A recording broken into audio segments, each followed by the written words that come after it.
tack. Okay. Hello everybody. Hi everybody. Today we're going to talk about how we met. Somebody asked us how we met. I think it was Cody. So I know Kenta likes to tell this story, so I'm going to let her lead, and I'll every now and again I'll say something. If I let you. if she lets me. Yeah. Of course. Yeah. Okay. So this is a bit longer story. So I won't go what was previously, what was happening, but all I want to say, I lived for 20 years not even knowing there are such a thing, such a people as fruitarians. I just ate fruit because that's what I want to do, that's what I come up with throughout my own mind, and inspired by the Bible as well. I was reading then the Bible, and I'm still reading it, and actually thanks to Bible mainly I went on fruit, raw fruit, food only. And after living 20 years like this, and thankfully living in Australia with very tolerant people, so it was very tolerated by others, so I have it easy. And of course I got some fruitcake labels and stuff like that too, but I always thought it's funny because I understood I'm the one who is right, because I was the healthy one and they were the ones who were at the doctors popping pills, people. Anyhow, I suddenly felt after so many years I would actually like to meet some people who does the same thing.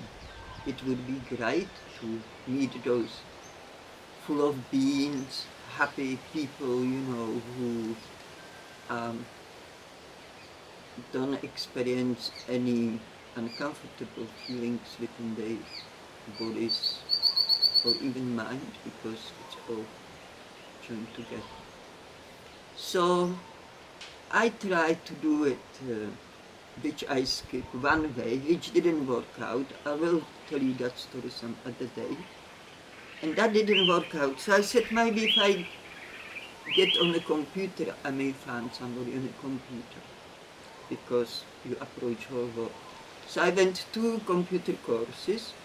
I got a computer, and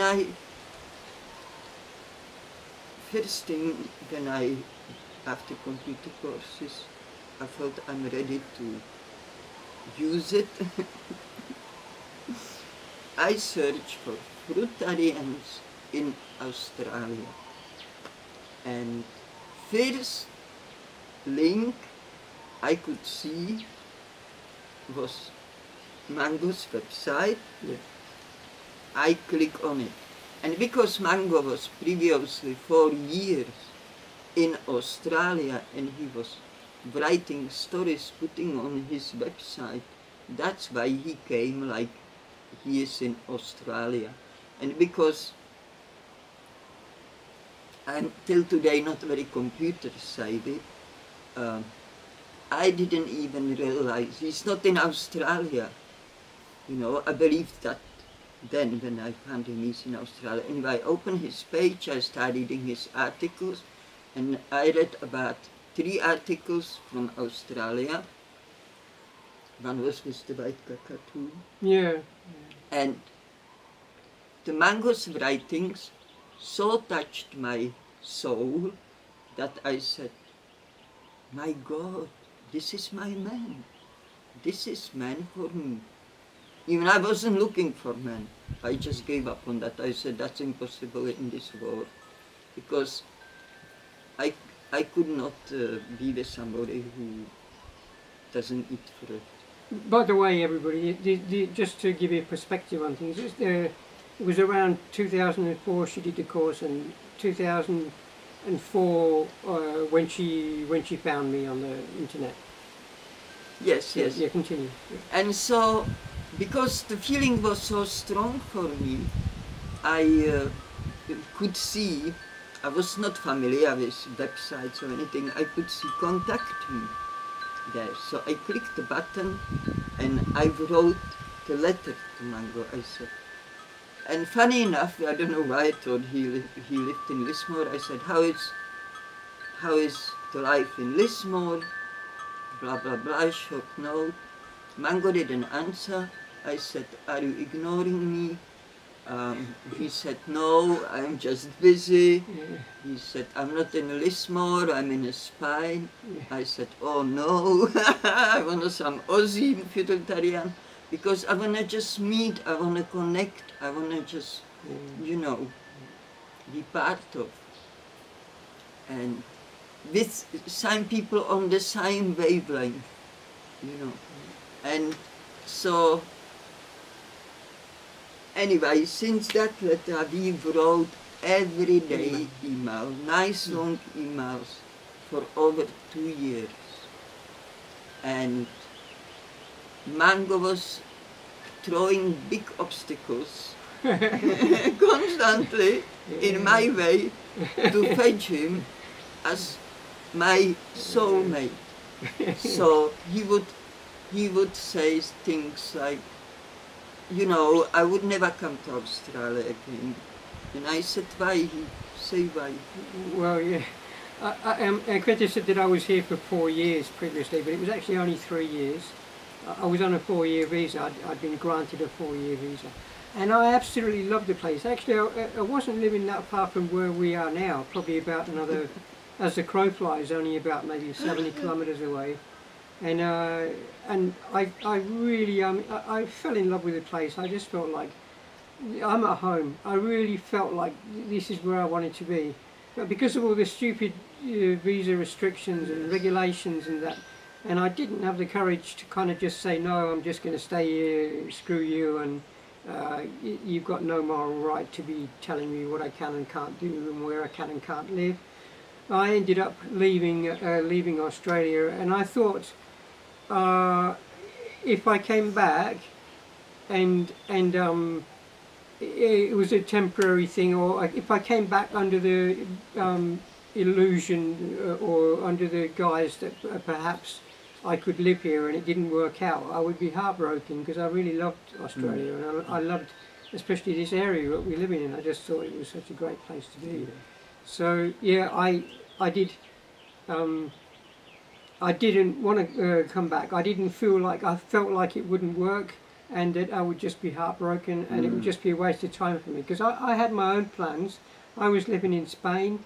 My idea was to be in Spain for a while and pick up the Spanish language enough so that I could then go to South America and travel around South America and find my home there, because that's what I felt like was my destiny. I felt like South America was calling me.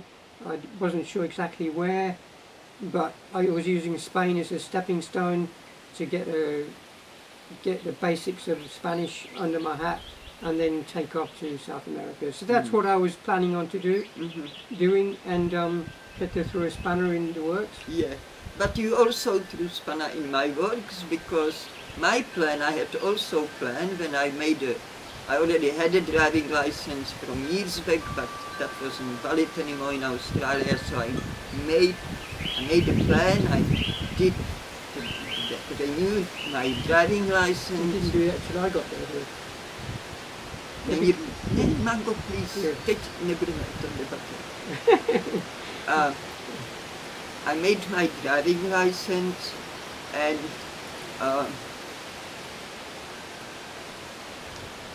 my plan was living in a car, which I'd done before, and just travel around Australia with few boxes of fruit, and that was, and mainly around this area, because I like hot weather, and I want to try all those tropical fruits I never had before.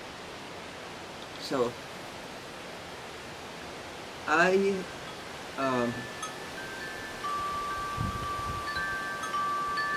obviously never done that, because I met Mango, we keep writing, and everything looked like it never going to work out. But I believed it's going to. I never gave up. I always believed, regardless of the obstacles, I was confident. I knew one day me and Mango are going to be together. She was pretty persistent. She would, you know, because to begin with, I must admit that I really didn't feel the same kind of connection that she did. She kept persisting. She would tell me that I'm her man, and I thought, oh, okay, and yeah. Okay. But I didn't. I wasn't emotionally invested at all, really. Yeah, you with just didn't have that. I didn't have it, yeah. But I did. But And- she did, yeah. And I believe my intuitions, I believe my feelings. Mm. And this is something which never happened to me before in my life. And what actually also happened to me during the process of emailing, maybe 1 year after, I don't know exactly, maybe even more than that, I have a vision. I was in my room, in a living room where I was at the computer, and I have my computer in a little like indent in the room, Yeah, and alcove. Yeah. yeah, and Mango was sitting there by the computer. I didn't see him clearly as this. He was slightly hazy, and he was sitting by the computer, looking in a computer, and then he got up from the computer. And no, first I saw him just sitting by the computer, yes. And second vision was Mango sitting by the computer. Then he got up from the computer, walked towards me. I was standing in my room in a vision. He walked towards me and spread his hands for a hug. No, he's our hugger guy, always tried hug to everybody. I was bilocating from all the way from Europe to Australia. Yeah, so I was amazed by that vision itself, and it only made my belief stronger. Mango is my man. There is obstacles, but I knew we're going to end up to be together, doesn't matter what, so it didn't upset me much. After 2 years and something, Mango wrote finally an email. No, I told him I'm going to Czech Republic, and from where, when to the end of time period I'm going to be there. And Mango said, let's meet in Thailand. Yeah, I suggested that if she was going to Czech Republic, from Australia to Czech Republic, that we could meet in Thailand on her way over to Europe. So we actually arranged, well, she agreed, of course, she agreed straight away to the idea. And we arranged our flight times in and out of Bangkok almost precisely, so that she landed 1 hour before I did in Bangkok, so she was waiting for me at the airport. And when we left Bangkok 1 month later, of course we weren't in Bangkok the whole time, but when we left Thailand and from Bangkok 1 month later, her flight was 1 hour after mine, so I left her. So both times she was there slightly longer. Yeah.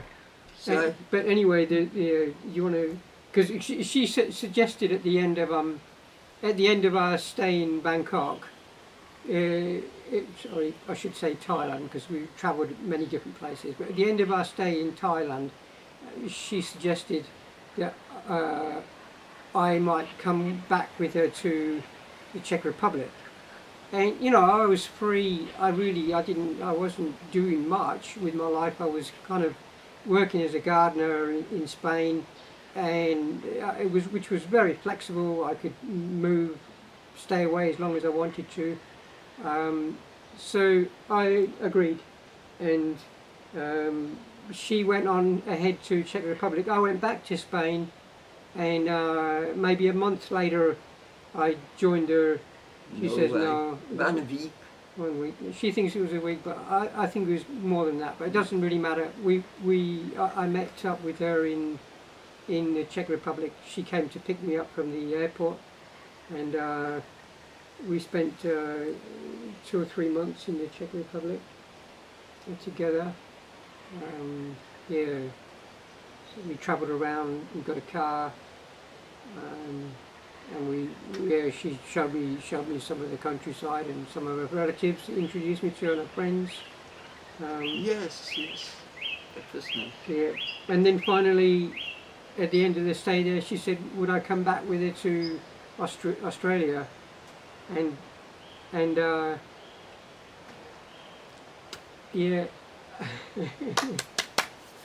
And of course, I didn't straight away. I mean, I agreed to come, but I was still very, very hesitant, oh, yeah. uncertain. I'm not going to say that I was sure about anything. She was very sure. I think part of the reason that I agreed to it all was because she was so sure.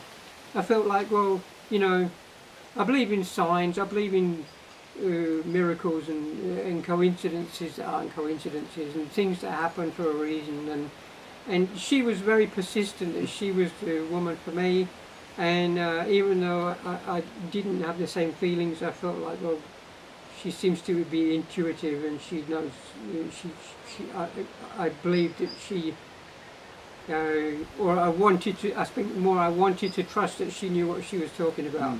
And I was looking for a home somewhere in the tropics. So the fact that it wasn't in South America really wasn't such a big deal for me. I didn't mind. If it could work out in Australia, I felt like that would be great too. I just needed to be somewhere in the tropics. I was yearning to be somewhere in the tropics. And of course, as a European citizen, and I was holding 2 passports at the time, 2 European passports, there isn't anywhere really that you can go that's tropical in the world. The furthest south you get in Europe is southern Greece or very southern Spain. That's not tropical. And of course you've got places like the Canary Isles, maybe They could have cold. worked, but they're not really as fully tropical as tropical. Mind you, we're not really. We still get colder winters. No, this is tropic. Yeah, it is the But tropic. Canary It is doesn't the- have a really tropical climate. I don't Yeah, I'm not really sure. It's a how there is. subtropical. Subtropical. But doesn't matter. Yeah. Anyway, so it fitted in with my plans in a way. So I thought, why not? I resigned myself. Just I'll go with it and see what happens. So a month or so later, I flew over to Sydney, and she had a little 1-bedroom flat that she was renting at the time, and we lived together in the flat there. And not long after, we applied for a spousal visa, not a spousal visa, de facto visa, because we never got married. We're not married. We are married, but not on a paper. Yeah, we're not on paper. We don't believe in. Neither of us believe in the bureaucratic meaning of marriage. In the papers in and the papers, stamps. we don't believe in that. We believe in spiritual Yeah, connection, so and not some. we don't need yeah. the paper We don't need, to yeah. tell us Yeah. we belong to each other. So I call her my wife. She calls me husband. But we have no plans. We're never gonna go to some office and say, look, we're gonna get married, because we just don't. It's believe just it. some silly ceremony. It's a stupid ceremony. Maybe you have to even apply for it. I don't even know. You do, and it's all about control too. It's all about them knowing who's with who and what's going on. They know everything anyhow. And if it should ever happen that we do fall apart, you know, if something should happen like that, No. then we haven't got the issue of any paperwork that we have to get fill through, fill out. I don't, Yeah, you it know, won't be difficult, no. problematic. Yeah, no. We, But I don't want to even talk about no, this. we don't think that's going to happen, and we're happy together, and yeah. So Yeah. So I just want to say too that it wasn't for me always easy, that Mango was so Reluctant. reluctant, and even when we met and we traveled together and we get, by my point of view, I think we got along very well since day one, and that because of that, once I got really upset with Mango that because he told me in Thailand, we already traveled for a while, that, you know, even this is happening now, this is not a guarantee that we end up to be together. Yeah. And it in a way upset me because I could not understand his reason, but that was just my moment of impatience, and then I bounced back. So maybe through that time I got maybe 3 times upset that Mangos can't see what I see, and he's sabotaging something, you know, which we could have already even 2 years ago. But that's okay, you know. I always snap out of those thoughts very quickly, and I was happy, appreciating for every moment I can spend with Mango. And so how is it now, Mango? Do you now feel that you belong, or you still have a doubt? No. I'm incredibly happy that I made that jump of faith to come over here, because things have worked out so incredibly well for the both of us. Both of us. I feel like we're incredibly blessed to be where we are, and you know, we count those blessings on a daily basis. So I feel like definitely it was the right thing for me to do, and I'm not somebody who tends to look back at things with regret anyway, because I think it's a waste of time. These are the decisions that we've made. This is where we are now. We're very happy with where we are now, and the birds are flying around over there, some pictures. Yeah, some interesting. Yeah, keep going. So yeah, I think I'm very thankful for Kete for insisting, and I'm very thankful that I'm here. I'm just incredibly blessed. Yeah. So it all worked out beautifully. We in a way live our dream. We live our fairy tale. The world surrounds us, try to smash it for us sometimes, but we don't worry about that. We enjoy what we can while we can, and we cross the bridges when they come to us. We don't worry about tomorrow, because today's have enough worries on itself, on its own, and I think he said it all without little details. But I also write a book. Everything in a book will be in a tiny little teeny weeny details. And I'm also, people have asked me about my second half of my biography, and rest assured I am working on it on a daily basis. I'm very close to having completed it. It is more or less complete. I just keep filling in some little gaps, and then I've got to proofread it, and proofreading would take me a while anyway, but hopefully by the beginning of next year, or even the end of this year, I might be able to say, I don't like to give deadlines, because I've done that so many times in the past, and I keep missing the deadlines. So I'm trying to get it done as quickly as I can. I've actually feel like I've had enough of it. I don't want to keep on with it, but because I keep thinking of things to add, I keep adding them. But I'm pretty happy with it, the how it is. It took me quite a while to get the timeline, the chronology of things correct, because so many things happened within those 30 years that I'm writing about. Sometimes before I started writing, I was looking back and thinking, well, did this happen first, or did that?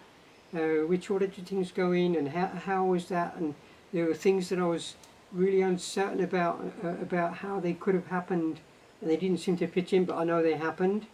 but eventually I pieced everything together through a lot of old letters, some emails in the last 20 odd years. Of course, emails helped, but I've also got a lot of I used to write a lot of letters to people, family, and their friends and family has kind of helped me realise or put together exactly what happened when. So I think that I've got it all good now. I've got it all down in chronological order, and I hope that you enjoy it when it eventually gets released, sooner rather than later.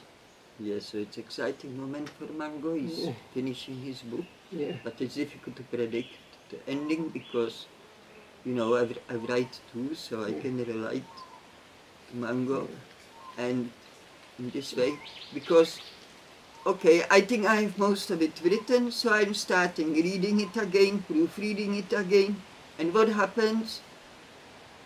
I'm back to chapter 1 about 10 times already, you know. I start from 1, 2, 3, and then I stop it for a while, then I go back from the start, and I'm tweaking and changing, so it's never-ending work. In a way, you have to stop yourself one day, so that's it, closing it down, publishing it. Well, I find that still with all my books. I can pick up the first one I wrote and start reading it, and then I think, no, I'll change this. It's had so many different revisions since I started it, because I'm forever like republishing it with even just one word I might change or add a comma or something. I'm always finding things that I could have said or written better.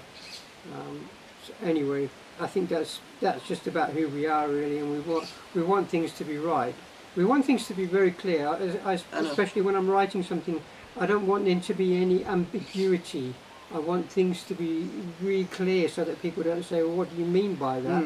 And because I'm that way, I will repeat myself an awful lot in my books. Because I want to get my message across, and I don't want to be misunderstood. Anyway, I honestly think we've probably said enough for today. Yeah, and we fully skipped the topic too. We start talking about books, but that's all good. We started talking about why we met. Yeah. How we met. How we met. That's what we were talking and then it today. went to book writing. Yeah, but only in the last few minutes. Anyway, it's all good. It's all good. Yeah. We leave you, we love you, and we're looking for next time. We can't see you in a person, but in a way, I know I'm doing it for people out there, they're watching it, so we're sending you all a love, and take care, and give love. Don't be scared to give love to people, and even if they hurt you. Keep your distance, but love them. Okay. Bye. Bye-bye.